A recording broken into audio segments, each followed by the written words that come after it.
Solamente darle la bienvenida a todos, que la presencia de cada uno de ustedes enriquece nuestra universidad, enriquece este patio Andrés Bello, que la Universidad de Chile efectivamente es la universidad de todos los chilenos y que defiende los intereses de todos los chilenos. No habrá casi nada.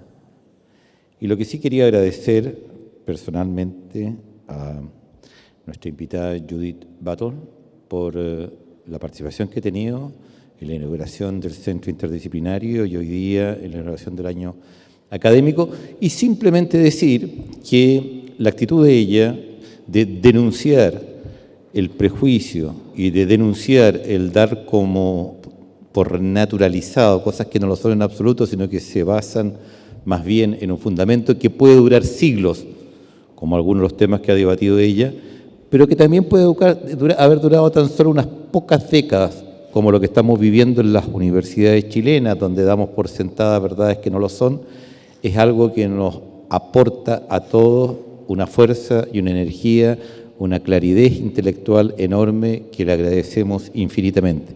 La presencia de ella, yo creo que, en primer lugar, es la coronación de un camino que recorrimos, porque el camino del feminismo se ganó en Chile el año pasado el derecho a que Judith Butler quisiera acompañarnos hoy día, y nos abre una perspectiva y un horizonte que espero caminemos todos juntos. Muchas gracias.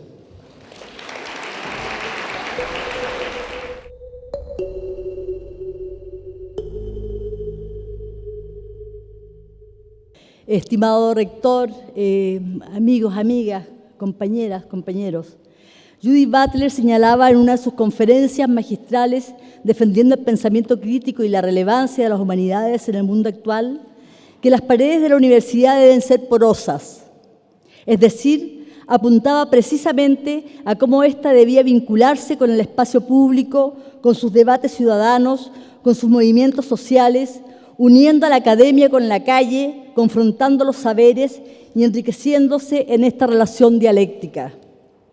Este conversatorio, organizado por la Vicerrectoría de Extensión y Comunicaciones y al que han sido invitadas feministas y miembros de los colectivos de la disidencia sexual, tiene que ver con esa premisa: abrir las puertas, las paredes, los muros de la universidad y dialogar, interpelar, compartir experiencias que, a propósito de la irrupción de los feminismos en las aulas y calles de todo el país, nos permita tomarle el pulso a un fenómeno que sin duda está haciendo historia.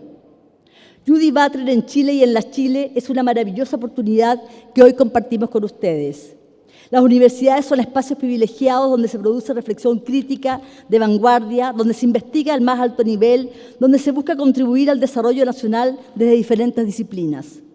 Pero estas instituciones no alcanzarán su total potencial si no están comprometidas con la democratización del conocimiento, si no creen honestamente que así como pueden ofrecer herramientas a la sociedad, deben también incorporar las demandas de ésta a su quehacer, porque solo así lograrán avanzar al ritmo de los tiempos y contribuir a encontrar respuestas a las necesidades de los y las ciudadanas. Por ello les damos la bienvenida a esta Casa Central de la U de Chile, que abre sus puertas al debate ciudadano y reitera su compromiso con las reivindicaciones feministas y con la construcción de un país más justo, más democrático y más libertario.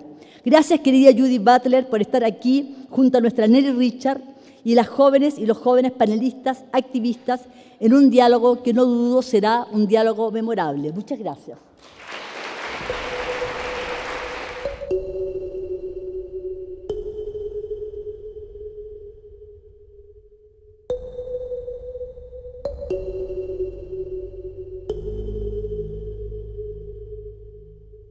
Muy buenas tardes a todas, todos y todas las X que desbordan el género.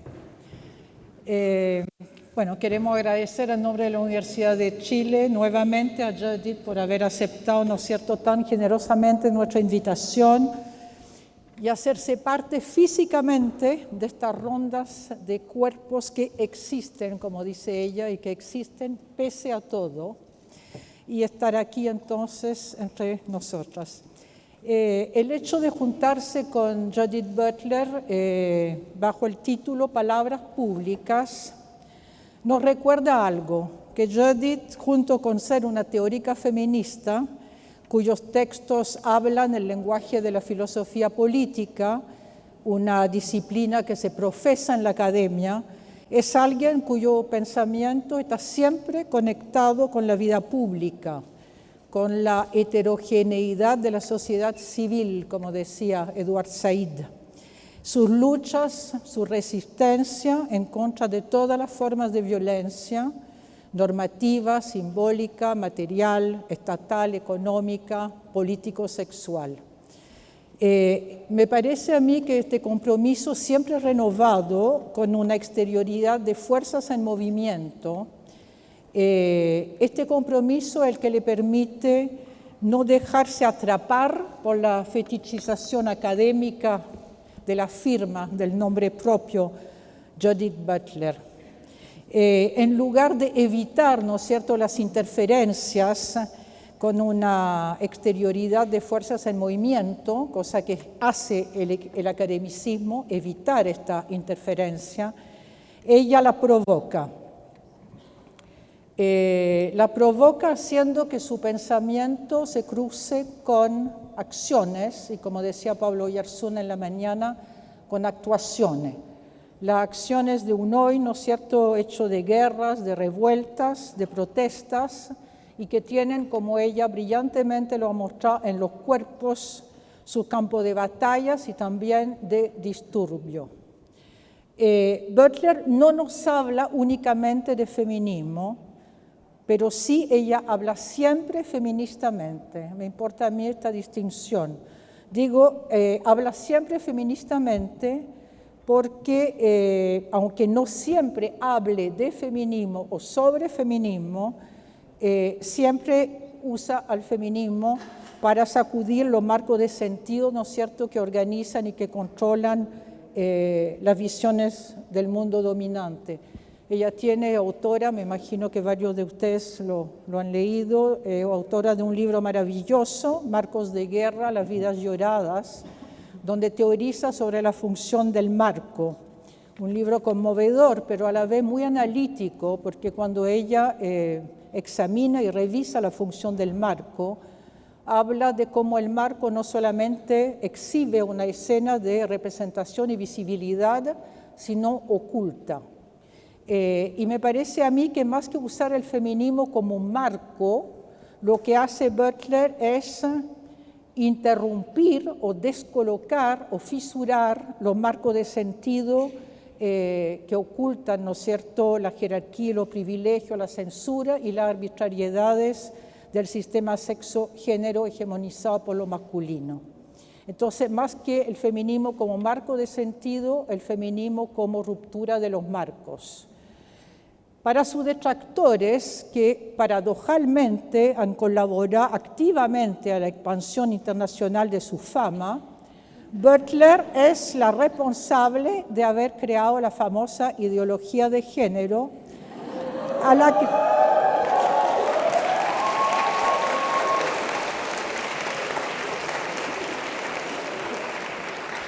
la ideología de género a la que se le acusa de pervertir el determinismo y el naturalismo sexuales de los cuerpos de origen como un destino invariable y también de pervertir el núcleo sagrado de la familia.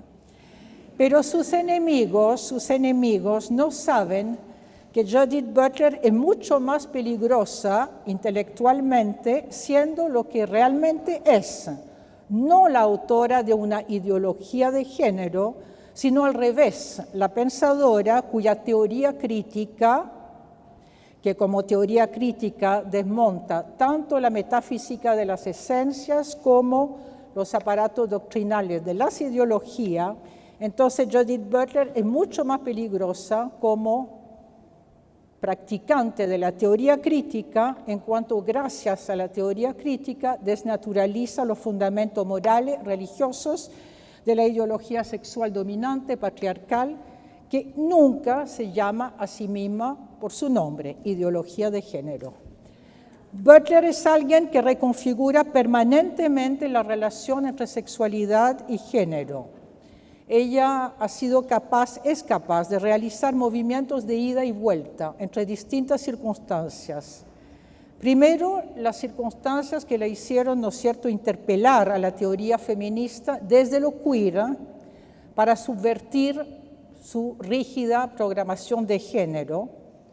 Y después, las de un hoy, ¿no es cierto?, un hoy amenazado por el avance de las ultraderechas, en la que quizás una pregunta también abierta, debamos rearticular críticamente el género, incorporando eso sí lo queer como apertura, pero no abandonando el género, no abandonando esa categoría que mal, ¿no es cierto?, es la principal conquista teórica del feminismo y que sería bien injusto regalárselo a la derecha. Cuando hablo de estos movimientos de ida y vuelta de Judith, quiero insistir en la no fijeza que caracteriza su pensamiento. Ella efectivamente es capaz de atravesar, volviéndolas productivas y creativas, las contradicciones, las paradojas, las ambivalencias y las dudas. Quiero terminar esta breve introducción citando una frase de Butler que suele pasarse por alto y que a mí me encanta y la cito a cada vez que puedo. Una frase a la pasada que dice: el nuevo territorio para la teoría, una teoría necesariamente impura, es decir, no autosuficiente, surge donde la exigencia de traducción es aguda y su éxito incierto. Fin de cita. Me parece efectivamente que Butler es una pensadora de la traducción cultural, tomando la deriva benjaminiana, una pensadora entonces que reivindica los accidentes del lenguaje, las imperfecciones de la teoría, como una oportunidad para que un pensamiento situado, siempre un pensamiento situado, se muestre atento a los saltos y los desfases de contexto. Y yo creo que por eso es tan bienvenida aquí, atravesando latitudes que sí suponen descalce, pero sabiendo que estos descalces son lo que le permiten a la teoría y a la práctica ensayar múltiples actos de interpretación que nos libren del pensamiento único, también dentro del feminismo.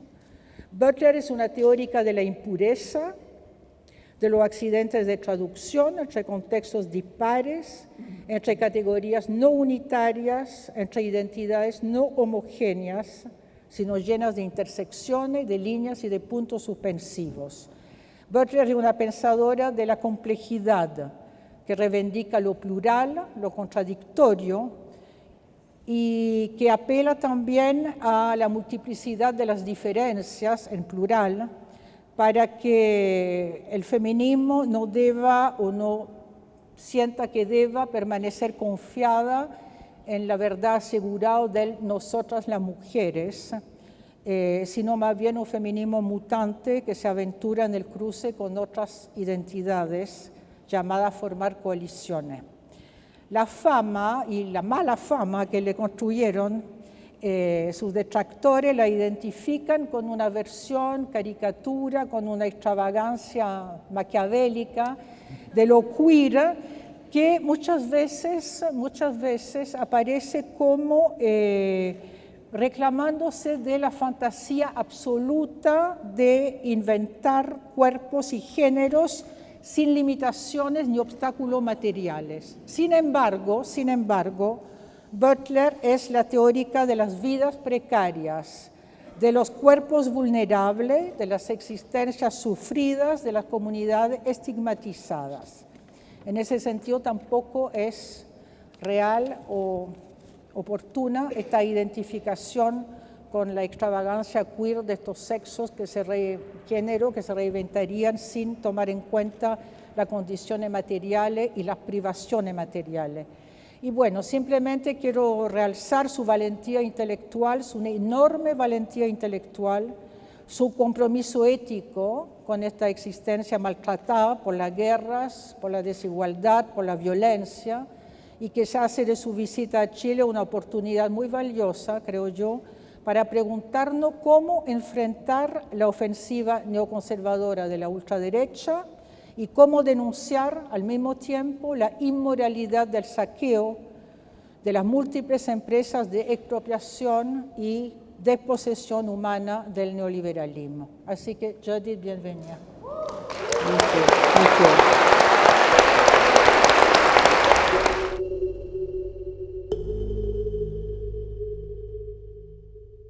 Bueno, voy a partir sin duda agradeciendo la invitación. Cuando se me extendió, y tengo que reconocer que hace mucho tiempo no estaba tan nerviosa en una instancia, porque creo que igual que muchas y muchos y muchas de ustedes, Judith es parte de nuestra biografía política, digamos, de interrogar esas rebeldías, esas subversiones, esos primeros no muy revolucionarios, esos primeros basta, esos cuerpos y vidas precarias. Y yo me quiero detener ahí, porque quiero rescatar a esa Judith, que creo que dialoga mucho y nos entrega demasiados elementos para poder ver las potencialidades de nuestro presente, pero también los riesgos de nuestro presente, que en eso Nelly ya vislumbraba en su palabra.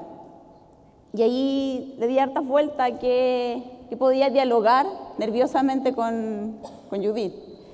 Y pensé en una escena que parece contradictoria, digamos, como por un lado vemos noticias y noticias a nivel mundial de ascensos de gobiernos, de radicalizaciones de derecha, neoconservadores, pero por otro lado vemos también el ascenso de un movimiento feminista que no solo tiene expresiones locales, como lo hemos vivido acá, digamos. Podríamos recordar en el corto plazo, podríamos hacer una ida mucho más larga, pero podríamos recordar, no sé, 2016 ni una menos, Mayo Feminista 2018, este 8M, que sin duda remueve a la sociedad por su nivel de convocatoria. Pero también con una potencialidad internacionalista que es visible, que se toma el espacio de lo público. Entonces vemos ese escenario en conjugación. Y ahí quiero traer textos en lo cual, y entrevistas donde Judith aborda la condición precaria de sectores de la población, de cuerpos que son desechados por ser considerados no productivos o poco productivos en el neoliberalismo. Sin embargo, el cuerpo y la vida de las mujeres son territorios privilegiados para el capitalismo ejerza su fuerza de acumulación y desposesión a través de sus economías de mercado, convirtiéndola en nuevas zonas de sacrificio. En ese sentido, es necesario mirar cuáles podrían ser las potencialidades y los riesgos de nuestro presente, donde estamos viviendo, por un lado, la derechización política y social que ha traído a gobiernos en manos de sectores conservadores neoliberales a nivel mundial.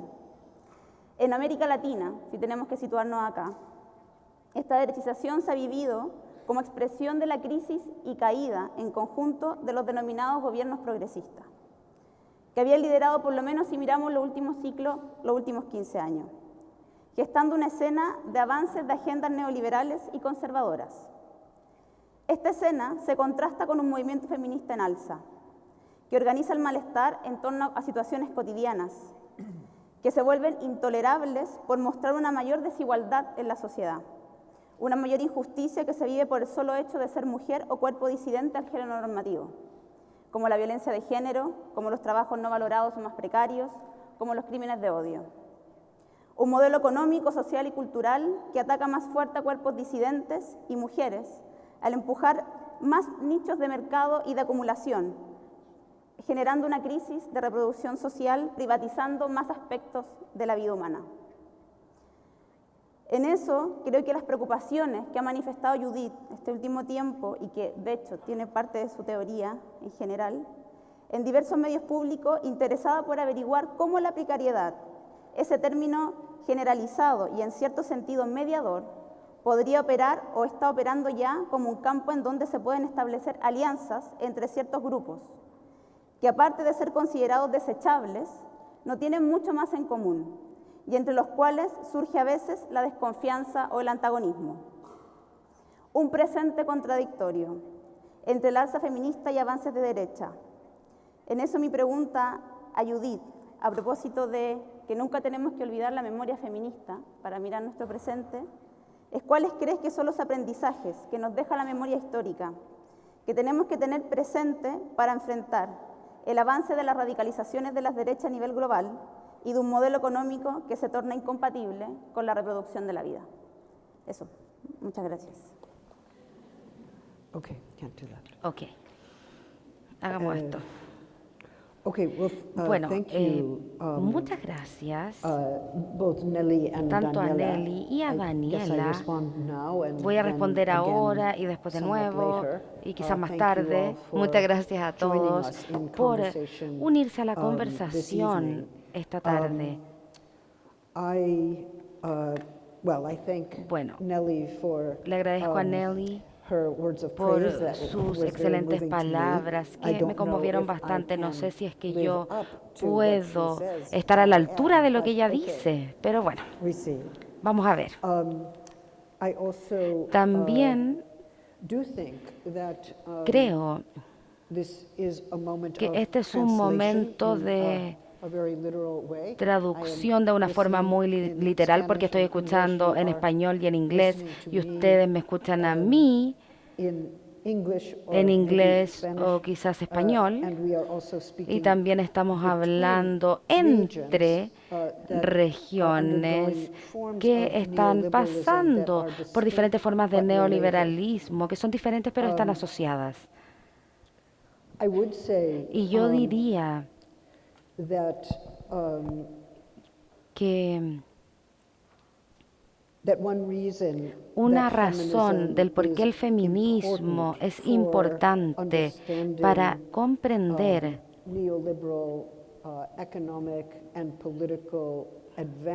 el progreso neoliberalista económico y en términos políticos también es que esto solamente, por ejemplo, en términos laborales, vemos a las mujeres, pero también esto se presenta afuera. También lo vemos muy a menudo en los hogares. Solo una parte del trabajo realmente se ha reconocido. Pero también me gustaría decir que las mujeres no tienen posiciones de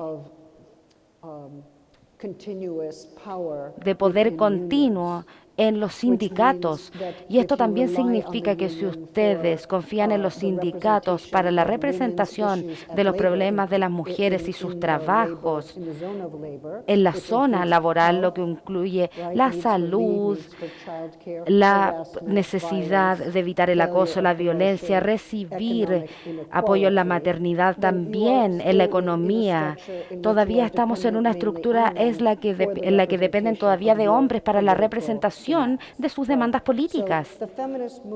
El movimiento feminista, yo he notado incluso, por ejemplo, con el Ni Una Menos, que cuando comenzó a organizarse en Argentina, se organizaron en sindicatos y lograron que las mujeres se unieran a las redes, fueron a las iglesias y lograron que las mujeres participaran de estas redes. Fueron a muchos lugares, no solamente en términos académicos. No digan que el Ni Una Menos salió de la academia. Pero sí quiero decir esto, que las redes son mayores que cualquiera de estas organizaciones particulares. Y cuando una red de mujeres se vuelve mayor a cualquier sindicato, entonces los sindicatos se ponen nerviosos.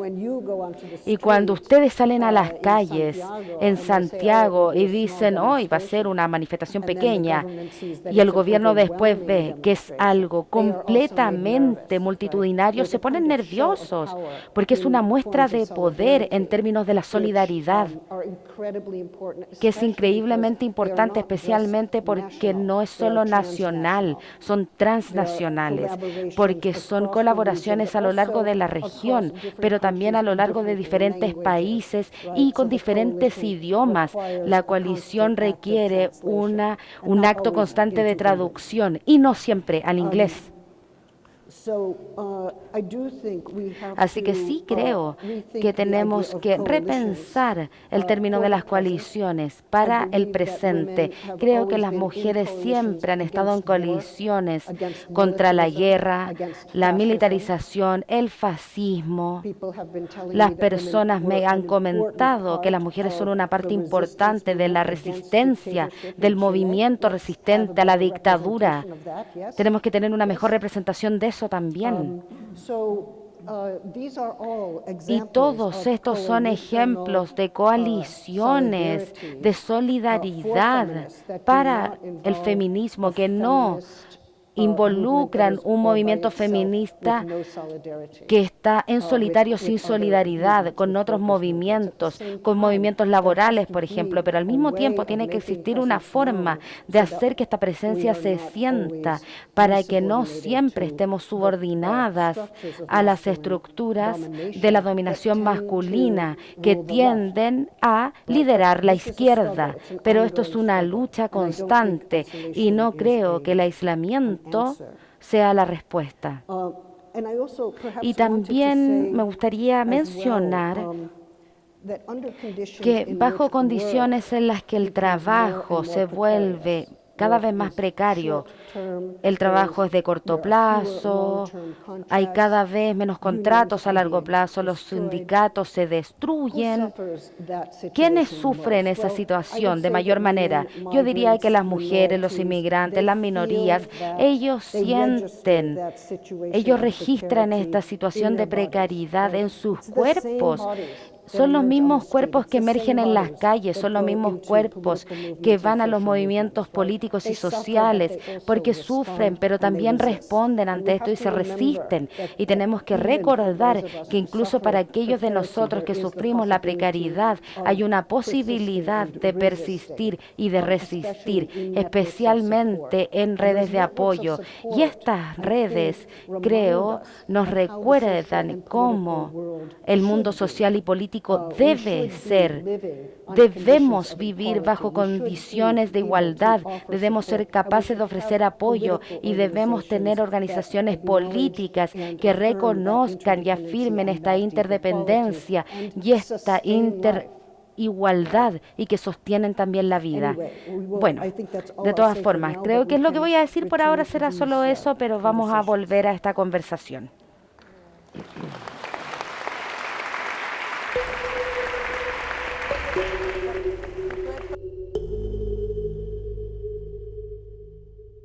Bueno, me pidieron que hablara bien lento, yo hablo bien rápido para que se entendiera en la traducción, pero como decía Nelly, este no es un panel donde habemos expertas en Judith Butler, y justamente eso era un poco lo que quería traer aquí como integrante, al igual que muchas de las que veo en el público, digamos, de lo que fueron las movilizaciones feministas del año pasado.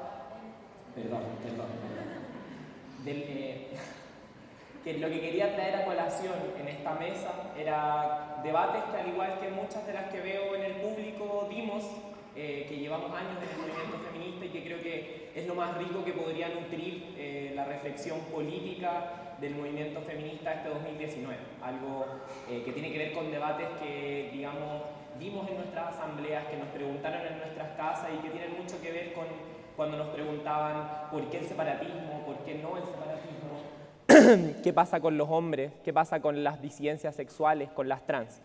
Entonces voy a partir. El año pasado nuestro país fue remecido por masivas movilizaciones estudiantiles que instalaron la demanda por una educación pública no sexista en el debate político, con el objetivo de ser herramienta de superación de la violencia y la discriminación brutal que vimos mujeres y disidencias sexuales. Ese momento histórico supone un proceso de profundización del proyecto que el movimiento social venía levantando, pues sitúa y permite ampliar la noción que teníamos de la educación como un derecho y un espacio democrático. Sin embargo, muchos, desde una vereda conservadora, han criticado el movimiento estudiantil aduciendo que ha perdido el rumbo, que ha caído en un divisionismo y ya no es expresión de una movilización social de masas, pues le hablaría, supuestamente, solo a la mitad de la población, cuestión que ha motivado al interior del movimiento intensas discusiones en torno al sujeto del movimiento, a sus límites identitarios y, en concreto, si es o no una demanda que deban o puedan defender los hombres heterosexuales.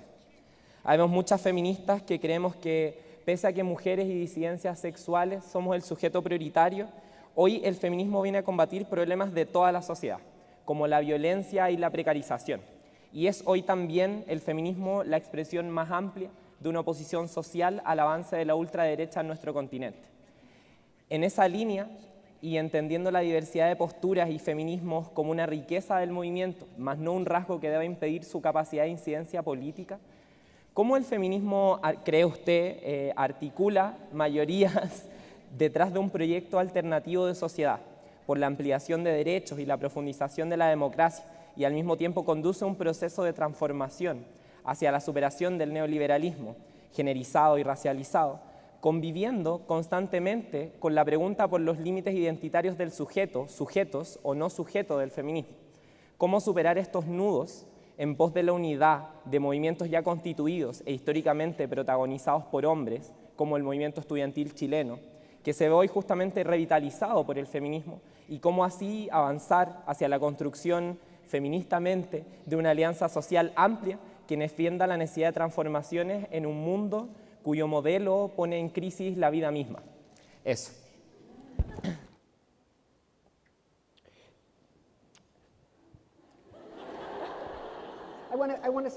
A ver, es que quiero decir esto bien.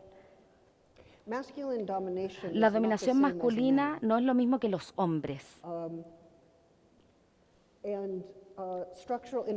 Y la inequidad estructural no es lo mismo que hombre. Los hombres sí obtienen ganancias de esta inequidad entre hombres y mujeres, pero la inequidad estructural y la profunda historia que ha producido esta estructura y que la reproduce no es lo mismo que una identidad personal. Es cierto que algunos hombres llevan ese privilegio y que se sienten seguros por este privilegio social, pero el problema no son los hombres.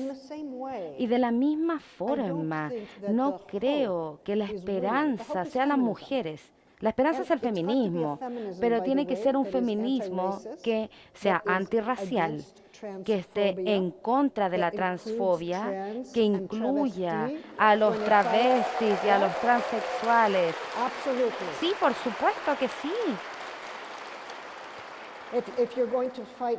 Si es que van a luchar contra la violencia, tiene que ser la violencia contra las mujeres,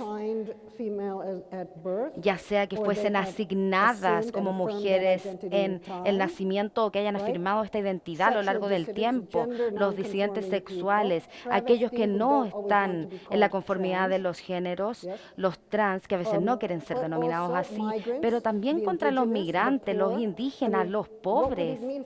¿Qué significaría para nosotros solamente oponernos a la violencia contra este grupo y luego definir esto como un limitante? No, porque también estamos en contra del militarismo y los fascismos.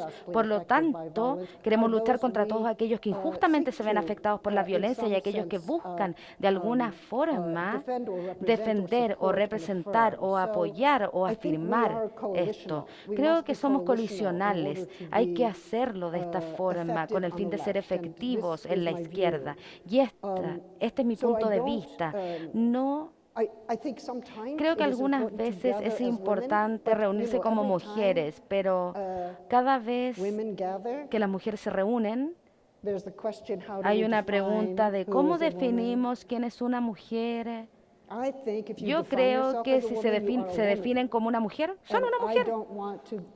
Y no quiero estar imponiendo definiciones de lo que se supone que sea una mujer, porque si no vamos a hacer una protopolicía de qué es la identidad. Por favor, no. Y bueno, y esa es mi polémica, esa es mi pequeña polémica aquí.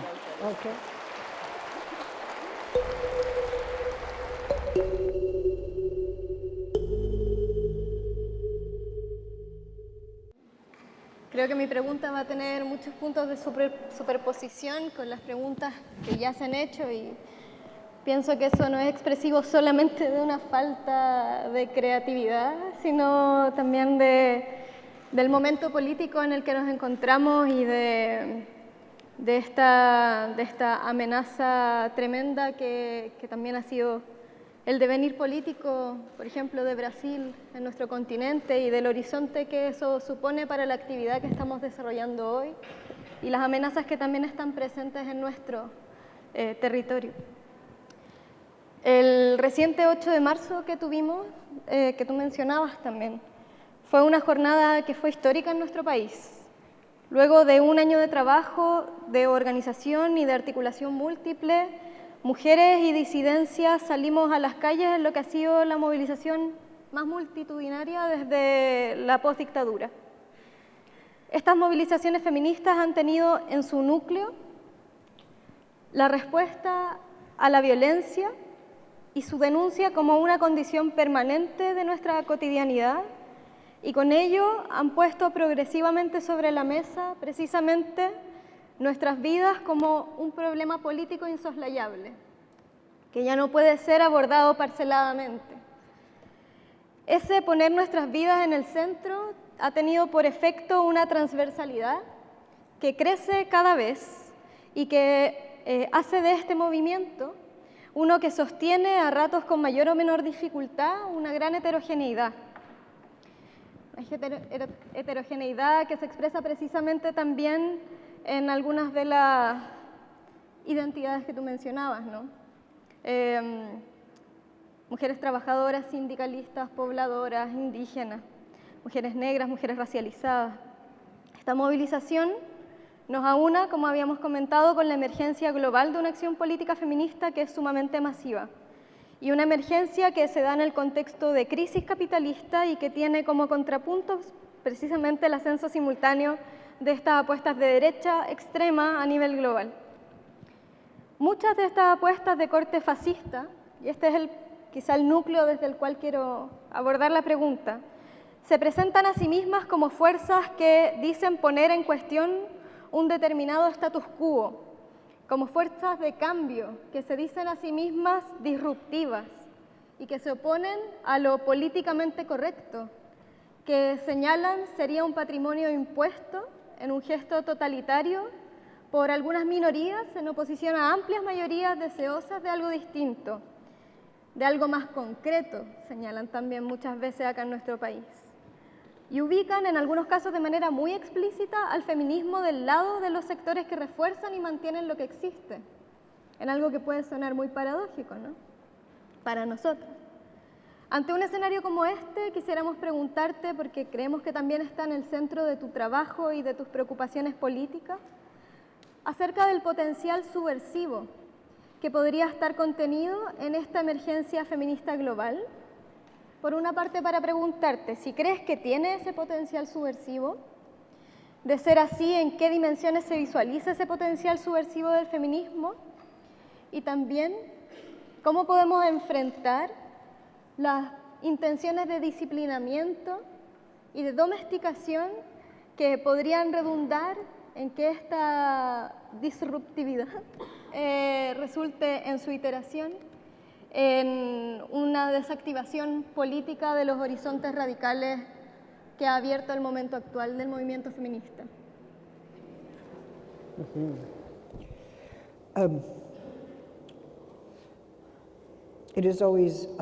Siempre es interesante venir a un lugar como Chile y aprender con respecto a la situación que se da acá y conversar con las personas y entender cuáles son las luchas. El problema de esto es que cuando me preguntan hablar con respecto a la pregunta es difícil porque yo estoy aprendiendo. Yo soy la estudiante acá, o al menos lo debería ser. ¿Tenemos un problema de seguridad por ahí? ¿No? Yo creo que lo que quiero decir es que creo que las manifestaciones y asambleas son extremadamente importantes para juntar a las personas y también reclamar públicamente el espacio. Porque para muchas mujeres para distintas personas los espacios públicos no siempre son los espacios seguros. Entonces, cuando los reclamamos, hacemos que sean seguros por primera vez. Pero también todos entramos en comunidades o solidaridad muy a menudo con personas que no saben y que no necesariamente aman. Que pueden haber diferencias entre nosotros, pero nos mantenemos juntos. Están en oposición a esto, en este poder fascista. Y es mi visión que no tenemos que amarnos entre todos para poder llegar a una manifestación masiva que es parte de la solidaridad, pero sí tenemos que mantenernos juntos, a pesar de nuestras diferencias, sabiendo que estas diferencias van a estar siempre en lucha todo el tiempo. Pero creo que las manifestaciones, como tú mencionaste, les tomó un año hacer esta manifestación. Entonces, la pregunta es, ¿qué es lo que se hace con esta energía, con esta posibilidad? Y me parece a mí que esto es donde los distintos grupos tienen que formarse y tienen que crear redes que se conecten entre ellos y que también conecten con el poder político. Veo que aquí hay muchas personas jóvenes que se están eligiendo en estos cargos, mujeres jóvenes que se han elegido en el Parlamento, que son parte del Parlamento y que representan distintas partes de este país. Y esto es increíblemente importante. No necesariamente creo que el poder parlamentario es la respuesta a todas las cosas, pero sí ayuda. Puede ser parte de la lucha, por supuesto, pero también creo que tiene que haber formas de especificar las luchas, como por ejemplo la educación. Si es que la educación debe ser un espacio democrático, ¿qué significa esto? ¿Cómo se ve el currículum? ¿Cómo se ve el espacio público? ¿Cuáles son las formas en las cuales las mujeres pueden y no pueden moverse? En los espacios de las universidades, durante los días o durante la noche, todas estas son preguntas claves. ¿Cómo es la autoridad, cómo participa la democracia radical, que incluye las entidades parlamentarias y la democracia parlamentaria, a la cual no me opongo, pero la democracia radical se extiende a una mayor participación en todas las partes de la vida y a veces esto tiene que hacerse de forma local, en conexión con una forma global. El otro punto con respecto a las demostraciones masivas es que tienen que repetirse, no pueden ser solamente una vez y tienen que repetirse de nuevo y continuamente tienen que estar en respuesta a la situación. Entonces, lo que yo sí creo contigo es que ahora tenemos que pensar en el fascismo emergente, tenemos que pensar en formas de autoritarismo y no podemos siempre confiar en los modelos del pasado para poder entender el fascismo hoy en día. A mí me encanta leer, yo soy una, pero esto solamente explica Donald Trump, por ejemplo. Entonces, bueno, creo que tenemos que también producir nuevas formas de análisis cultural que puede ser popular a través de los medios para que así las personas puedan identificarlas cuando los derechos democráticos son suspendidos, cuando hay disciplina, cuando las manifestaciones se detienen por la seguridad. Entonces, estos son modos de supresión a la democracia. Y por supuesto,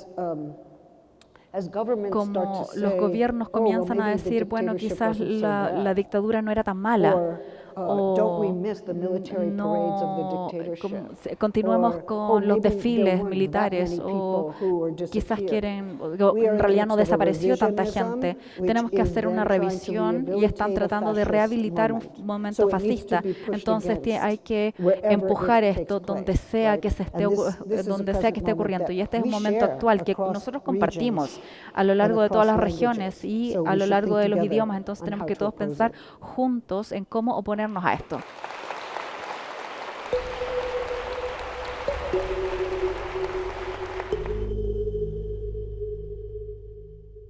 Gracias por la invitación aquí a la Universidad de Chile.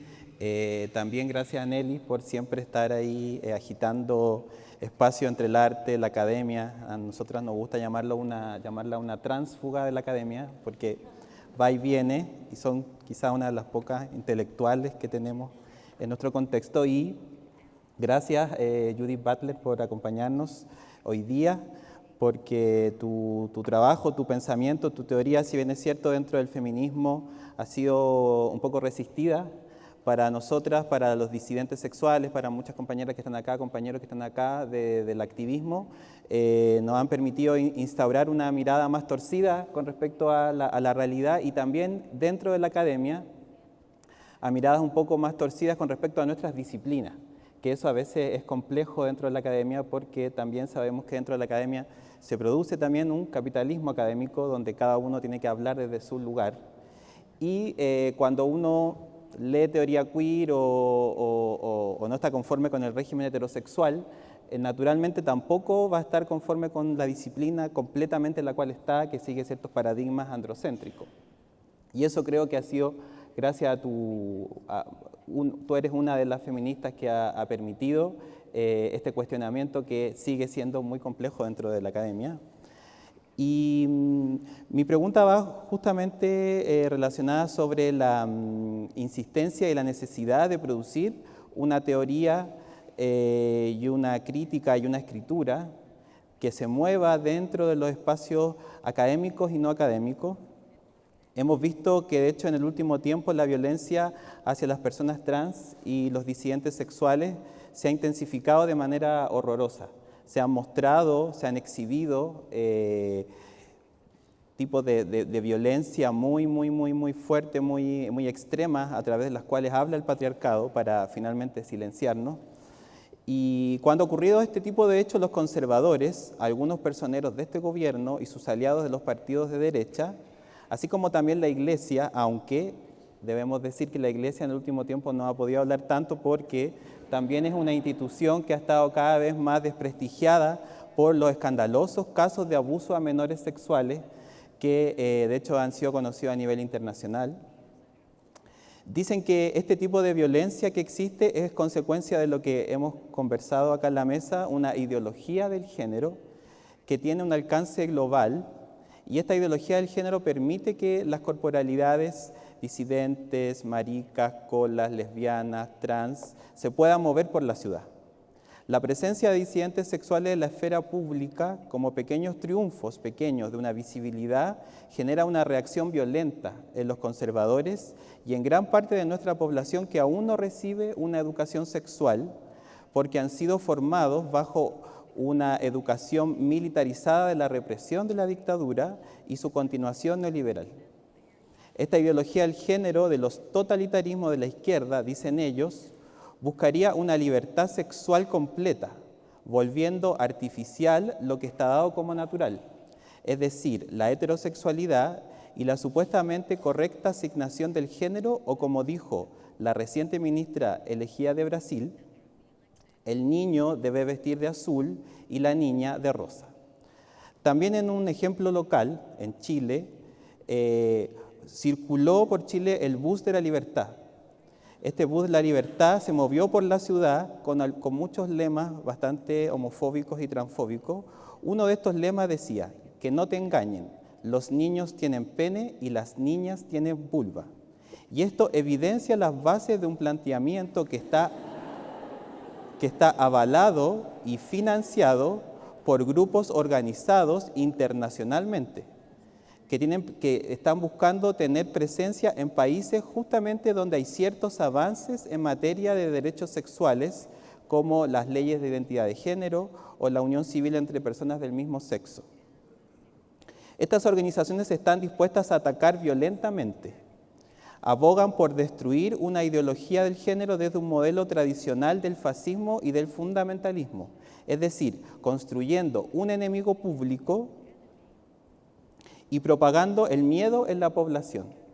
Lo que hacen es que propagan el miedo dentro de las poblaciones. Para muchos, la principal exponente teórica y política de esta ideología del género eres tú, la que está aquí sentada con nosotros. una académica lesbiana que con sus libros, textos y exposiciones públicas nos estaría llevando a un desastre total, donde supuestamente la familia, la sexualidad y los roles de género desaparecerían.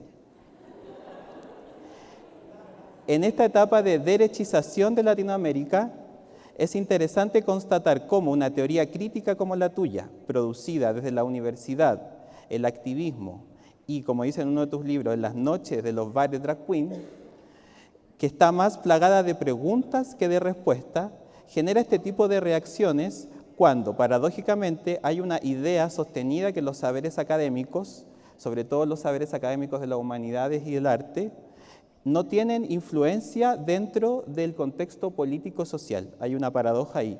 Por un lado dicen que estos conocimientos no tienen importancia y por otro lado tú, que eres una escritora académica, has generado este tipo de confusiones.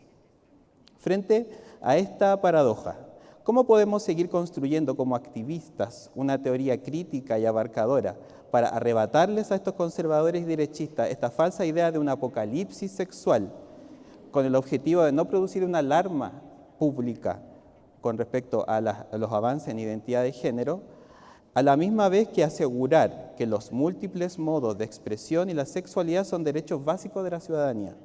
¿Qué importancia ves tú en continuar con la formación de una teoría feminista de la disidencia sexual producida en este intermedio entre los espacios universitarios, pero no completamente los espacios universitarios, y el activismo como una tarea de educación sexual?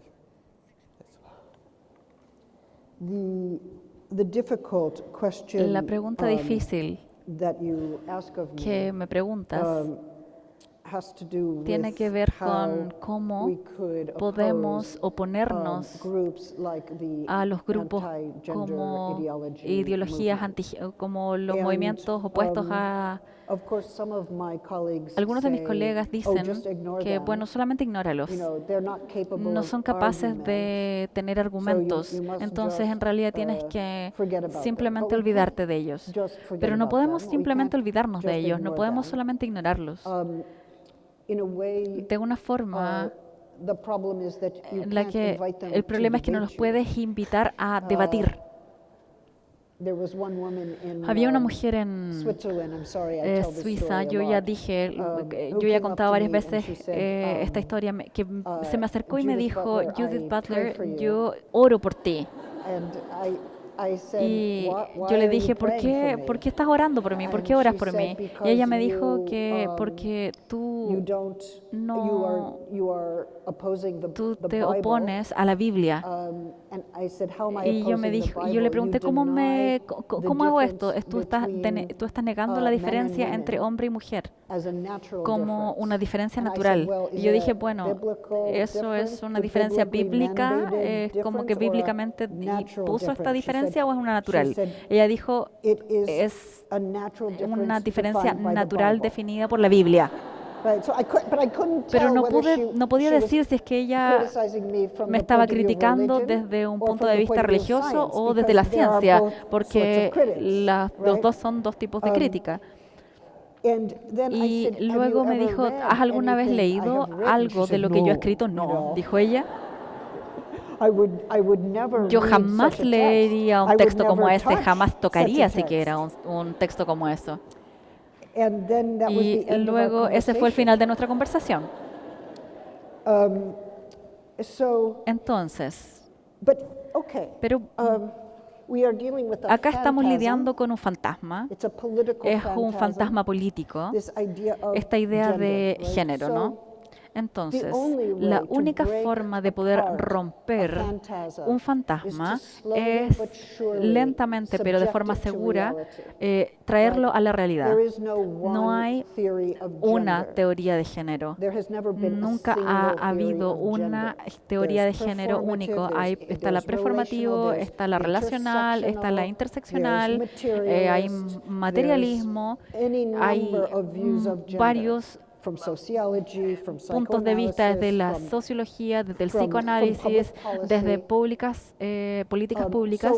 Entonces, de alguna forma, uno tiene que romper en público cada una de estas partes de este fantasma político. Y el problema es que si es que yo lo hago, entonces yo todavía soy la que defiende esta ideología. Puedo hacer un poco esto, pero la verdad es que creo que todas las otras formas de género, las otras teorías, los otros estudios de género, de racismo, de colonialismo, de anticapitalismo, todas esas cosas que no tienen que ver con Butler, esas tienen que ser más prominentes. Tenemos que mostrar la complejidad en el campo, la realidad del argumento, que es académico y político. La mayor parte de la gente en estudios de género me critica bastante. Y por supuesto yo hace 30 años atrás sí, pero el hecho es que es un campo complejo de pensamiento en la cual cambia y estamos contrastando paradigmas. Y este fantasma de género o de ideología de género o a veces incluso teoría de género siempre está empujando hacia atrás y no está encontrando, porque el miedo radical de que a uno se le desestabilice el mundo. Entonces algunas personas dicen, bueno, ya no va a haber hombres, ya no va a haber mujeres. Y por supuesto, no estoy a favor de la trascendencia de todos los géneros. Creo que el género está con nosotros, está en la historia y está con nosotros. Trabajamos con géneros, trabajamos con las limitantes, con las posibilidades. A veces somos libres de negar el género que se nos asignó. No inventamos nuestros cuerpos de la nada, no nos inventamos a nosotros mismos de la nada. Nacemos en la historia, en el lenguaje, en la sociedad. Y tenemos esta carga histórica y con esto podemos ver qué hacemos con la historia, con esta ubicación, con esta religión. Ahora, en otras partes del mundo hay organizaciones católicas donde hay cristianos homosexuales, donde hay organizaciones religiosas que son feministas, que están luchando desde adentro. Y el problema que estamos teniendo es que el sistema tiene esta ontología y incluso es lo conservativo del evangelismo. Esto tiene que incluir personas que son partes de comunidades religiosas, pero que son de izquierda, que son gay, que son trans o que son lesbianas. No podemos tener una resistencia a la religión, sino que tenemos que ser solidarios con ellos. Y creo que hay prácticas. Bueno, eso es una discusión un poco más larga, pero creo que eso se puede hacer, pero tiene que hacerse en instituciones educacionales, en centros de comunidad. No puede solamente hacerse en las universidades, tiene que ser en el mundo. Creo que también podría decir que, por supuesto, el género es un fantasma en la ideología antigénero, en este movimiento, pero el género también es una abreviación. ¿A qué se refiere? Lo que se llama la homosexualidad o el matrimonio gay o identidad o leyes de identidad sexual, libertad reproductiva o que el feminismo busque la equidad, la formación de las familias que no son tradicionales. Y el miedo es que si es que esto se permite, esto va a destruir la familia tradicional, pero en realidad ya somos sus vecinos, ya vivimos entre nosotros, nos tomamos el bus juntos, y no los buscamos a ustedes en la noche, pues ustedes pueden tener su familia maravillosa tradicional y nosotros podemos vivir acá. Y cohabitamos el mundo en conjunto y no está tan mal. Pero lo que ellos reclaman es que pierden el factor dominante y esto significa que su existencia depende de la dominación, su existencia depende de la inequidad, su existencia depende de las pocas alternativas y nosotros los invitamos a coexistir. Nuestra libertad es una libertad de vivir sin miedo. Nuestra libertad es desear amar a quienes queramos. Es la libertad de hacer lo que queramos con nuestra vida, con nuestro cuerpo. Esto no es destrucción.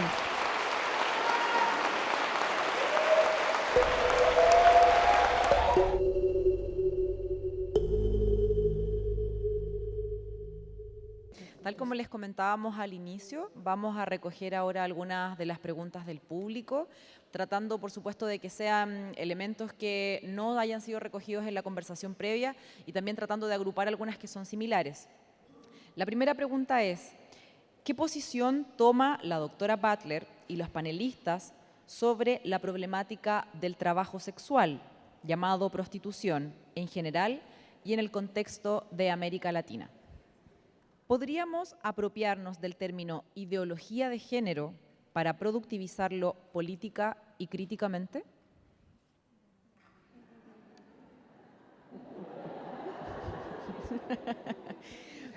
La tercera pregunta. Ante la radicalidad feminista de señalarse antagónicamente al dominio de la masculinidad, ¿cómo pensar e imaginar una masculinidad feminista que se emancipe de su hegemonía y dominio?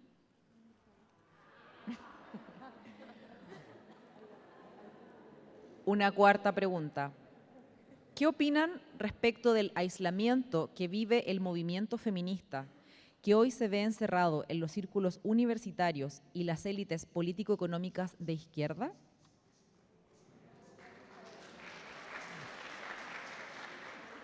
Y una última pregunta, sabemos que hay muchas más y les pedimos disculpas, pero para que no resulte tan agotador para Judith, Nelly y los panelistas.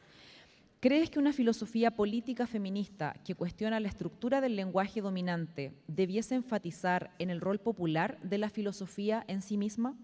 Esto teniendo en cuenta que la institución filosófica siempre se ha caracterizado por expresarse a través de un lenguaje que no le es cercano al pueblo. Okay, well, I'm going to be very unpopular by the end of the night, I can see. Yo no voy a ser muy You come in popular with al your término de la enthusiasm, you'll noche leave with porque disappointment, you will see. ustedes se van a sentir muy decepcionados de estas respuestas. First of all, thank you for the Primero que excellent todo, questions. muchas gracias por esas excelentes My preguntas. basic view Pero mi vista on sex básica work del is trabajo that sexual sex workers es should que be los able trabajadores sexuales to deben do ser their capaces job de hacer without su the threat of trabajo sin violence, la amenaza de la that they should be violencia, able to de que have debiesen appropriate health poder care, tener un sistema de salud and they also apropiado need, y I think, también que pensions, they need necesitan retirement. pensiones, So necesitan I worry jubilaciones. about the conditions Y me of work preocupan las condiciones del for trabajo sex para workers, los and I think trabajadores that sexuales is y more creo que important than esto any es of más the importante que moral cualquier questions about otra sex work. pregunta moral acerca del trabajo See, it's sexual. unpopular. ¿Ven? Muy impopular esta respuesta. That's okay.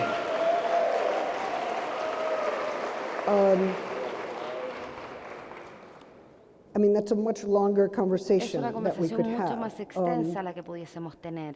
I don't know, maybe we Yo no can sé, quizás appropriate nosotros podemos gender apropiar ideology la for ideología de ourselves.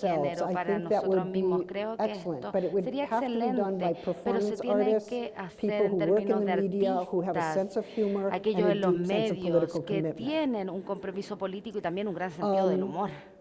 I don't think No that the creo radical que aspect of los aspectos feminism radicales del is to feminismo challenge sea masculinity. I desafiar think la it masculinidad. is to Creo challenge que es para desafiar the social power el poder social of gender inequality de la inequidad de that género gives men que le advantages entrega una over women. ventaja a los hombres sobre las I believe mujeres. that masculinity Yo creo and que la femininity masculinidad y la can be feminidad reworked pueden and ser reappropriated retrabajadas and y lived out in reapropiadas ways that y se are pueden vivir en complicated formas and que son important. complicadas So e I am not importantes. opposed to Así que no me masculinity. opongo a la masculinidad. I don't know what that Yo no even would sé mean. I qué don't think significaría men should esto become less siquiera. masculine. I don't No think sé lo que women es ser should menos stop themselves masculino. from being masculine if Creo they que las are mujeres masculine. I no think pueden decir que no van a masculinity ser can más be masculinas si es worked que with lo as a son. field. Hay que The problem trabajar is en esto como un inequality, the campo. El problem is problema es la violence. inequidad y But es la we should not invest violencia. that in Y no deberíamos the invertirnos gender presentation en of la a presentación person. de We género de should una persona, identify sino it que in a tenemos que social identificarlo structure en una of estructura power social, that una has been estructura de reproduced poder through que se capitalism and reproduce a patriarchy través over de time. el patriarcado y I would also también diferentes say, sistemas económicos como el that it capitalismo. is Y también quiero absolutely decir que es incumbent upon those who work in absolutamente universities, even those importante of us y who work muy in public complejo también aquellos universities, que and I trabajan en do, universidades who are públicas elite or como who are yo, privileged, aquellos que lideran to y que tienen privilegios to learn tienen que aprender, tienen que entrar a otros discursos, salir de las paredes de las universidades, participar con las comunidades, ser parte de sus luchas, ya sean comunidades que están buscando defender los derechos de los migrantes o defender los derechos de las mujeres y de las minorías sexuales. Aquellos que trabajamos dentro de la academia, pero que también estamos fuera, tenemos vidas completas y no hablamos con todos de la misma forma que cuando estamos enseñando ciertos temas en la universidad, pero también es un problema para mí. Por un lado, se me dice que mi trabajo es completamente inaccesible porque es tan oscuro, pero por otra parte, me dicen que mi impacto es tan enorme que soy peligrosa. Entonces, ¿cuál es? A ver, ¿cuál es? Lo que es interesante para mí es que muchas personas se me acercan y me dicen, este libro fue duro, me presentó un desafío, pero muchos de ellos me dicen, la lucha fue valiosa, valió la pena, porque no es la versión de la realidad del sentido común, les permite pensar acerca del mundo de manera diferente, les permite cuestionar cosas, y si hacen esto, a lo mejor hay que buscar una forma que no es satisfactoria de manera inmediata para los consumidores, no es algo en Twitter, dámelo 5 oraciones, dámelo rápido, dámelo al tiro. Yo no funciono así, no lo puedo hacer. Bueno, a veces lo hago, pero yo no sé, y también creo que cuando nosotros nos referimos a las personas como estar muy lejos de representaciones complejas o de cierto lenguaje, algunas veces suponemos que las personas son menos inteligentes de lo que realmente lo son. Ellos son los teóricos. Aquí comienza la teoría. Las personas que están preguntando, ¿por qué hacemos esto? ¿Por qué estamos trabajando? ¿Por qué es de esta manera? ¿Por qué mi país está organizado así? ¿Por qué algunas personas tienen más riqueza que otros? ¿Por qué hay violencia? Esto es filosófico. Preguntas teóricas.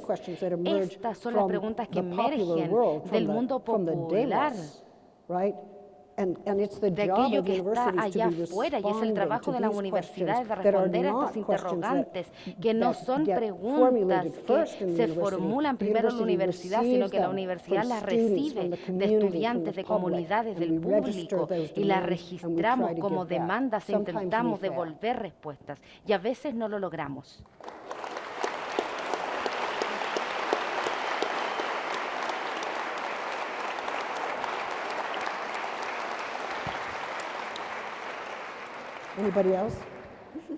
¿Alguien más del panel quisiera intervenir Someone en else from the respuesta panel a would las like to preguntas intervene to the planteadas? questions presented today? Someone else from the panel? Nelly, ¿te hiciste ya? Y mientras ustedes deciden, quisiera aprovechar de hacer una última pregunta. Nos llegaron decenas y quisiera intentar introducir al menos una última más de las que nos llegaron. ¿Cómo se avanza en una respuesta contra la violencia más allá del punitivismo o la promesa de que el empoderamiento individual nos puede salvar? Hay dos problemas. Por un lado, ustedes saben lo que es vivir en un país con personas que han cometido crímenes terribles y que nunca se han responsabilizado por eso. Esa es una experiencia terrible, me lo imagino. Bueno, yo también vivo en ese país. Nosotros somos los que construimos la escuela de Panamá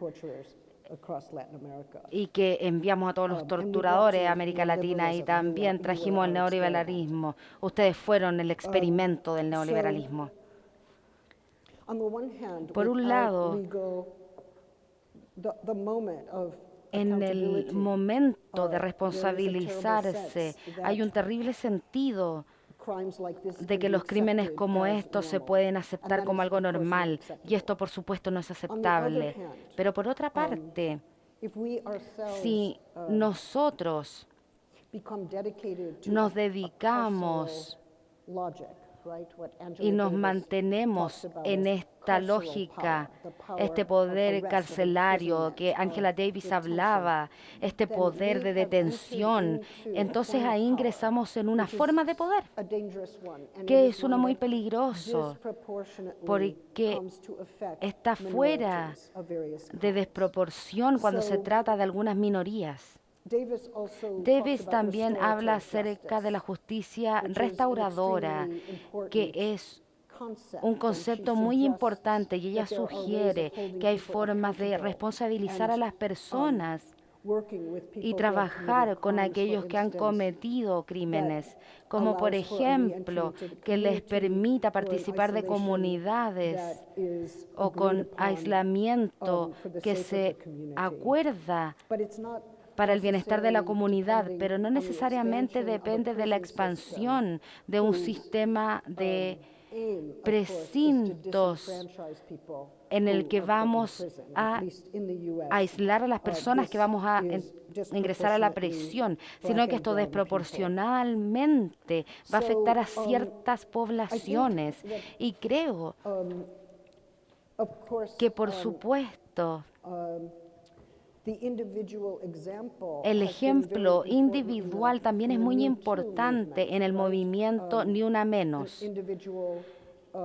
Y también cuando una mujer va a los medios y nombra a quien le hizo daño, lo expone y quizás utiliza los medios de comunicación como una tribuna pública para un castigo. El problema es que podemos continuar teniendo estas historias individuales, pero ¿dónde está el análisis institucional social? ¿Dónde está el sistema educacional que regenera lo que va a ser este acoso? Tenemos comunidades comerciales en donde las mujeres experimentan acoso, discriminación y pagos injustos a nivel sistemático. Tenemos que tener un análisis más amplio y no simplemente confiar en una historia y en el castigo de una sola persona, porque eso nos mantiene encerrados en un incidente específico y en una persona, en vez de ver esta estructura y los problemas mayores y que logran que exista esta reincidencia constante. Y una de las razones del por qué me gustó el Ni Una Menos es porque son acciones colectivas. No es solo mi historia, no es tu historia o tu historia. Creo que la historia individual de cada persona es importante, pero estas historias tienen que contextualizarse en un movimiento colectivo y en una acción colectiva. No creo que el feminismo sea acerca del individualismo, porque la ideología del individualismo no nos permitiría ir a acciones más colectivas, incluso tener el nombre que nos pueda ayudar a detener el fascismo, pero no nos quedemos en una historia individual, sino que tenemos que expandir el marco. Bueno, el movimiento feminista sabe, ¿no es cierto?, que históricamente está hecho de saltos, de latencias, de resurgimientos, de explosiones, pero también sabe que debe ser paciente. Y por otro lado, el feminismo debe repensarse a sí mismo permanentemente para estar a la altura de los nuevos desafíos y las nuevas adversidades. Judith contaba como en varios países se está empezando a suspender el financiamiento para los departamentos de estudios de género, justamente bajo la presión ultraconservadora o ultraderechista. Y yo creo que no sería justo esperar de Judith palabras finales o un pensamiento finito. Ella misma sabe que bueno, el feminismo es un pensarse en curso, es una conversación en curso, en colectivo. Así que le damos muchas gracias y aguante el feminismo.